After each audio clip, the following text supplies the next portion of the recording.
Guys, ang sama ng pakiramdam ko. Parang nayanig yung utak ko, guys. Alam mo yung kada bangga niya. Nanalo ko, pero sabi ni Enzo bago sa umuwi, sabi niya, sana nabigyan ko ng magandang challenge ko. So na yung challenge na binigay. Gamot.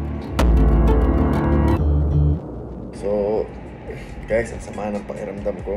Kung napanood niyo yung video natin nung nakaraan, yung kinalaban ko si Enzo from Candelaria. Grabe yung naging yung laro namin. Tawag dito.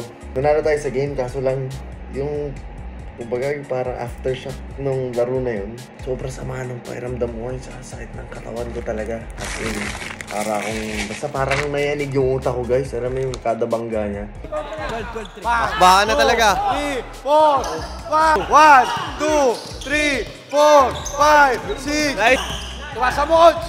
Tuwasa mo yung bangga! Hey! Sobrang sakit nito. As in, sa pool yan, sobrang sakit niyan. Tapos yung dito kanina, pulang-pula. Tapos inisipon ako, inuubo ako.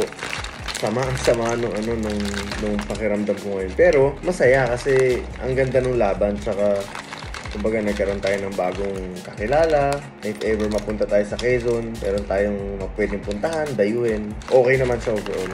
Tingin ko lang kay Jessie. Nahilo rin ako. Parang kada bangga talagang yanig yung utak ko. So guys, sinishare ko lang sa inyo ngayon kung ano yung nararamdaman ko.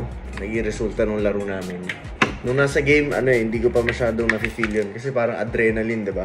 Tapos mga after 3 hours, yung medyo natuyuan ko napapansin ko, parang na akong sinisipon. Tapos yung parang na akong namamalat yung boses ko.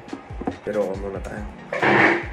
Masama pa pakiramdam ko ngayon. Pero masaya. Tsaka shoutout kay Enzo. Tsaka magsischedule tayo, pupunta tayo ng Candelaria dun sa kanila. Nandadayo naman tayo sa kanila kasi nag-effort siya pumunta dito. So, in return, tayo naman yung pupunta sa kanila. Sabi niya, sobrang dami daw talagang naghihintay ng map. Naghihintay makapuntang maps doon. So, hopefully magawa natin yun. Ay, grabe yun, guys. Napakalala nung one-on-one namin. As in, yun, parang isang one-on-one na parang di ko in-expect yun pala yung harapin ko kanina. So, anyway, guys, magpapahinga na ako. Pinakita ko lang sa inyo after effect nung naging one-on-one namin. Pagkainom ko nito, papahingan rin ako. Pero, tag dito. Yung mata ko parang inip dito, inip lahat.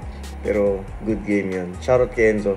Tsaka sa mga sumusuporta din kay Enzo sa Candelaria. See you soon po. Talagang gusto ko lang itong gawing video na ito kasi hindi ko pa nagagawa ito. Never naman kasi akong kumbaga pagtapos ng game, alam mo okay ka pa. Pero yung nilagnat ka pagtapos ng game. Nanalo ko, pero sabi ni Enzo bago sa umuwi, sabi niya, sana nabigyan ko ng magandang challenge ko. So na yung challenge na binigay mo.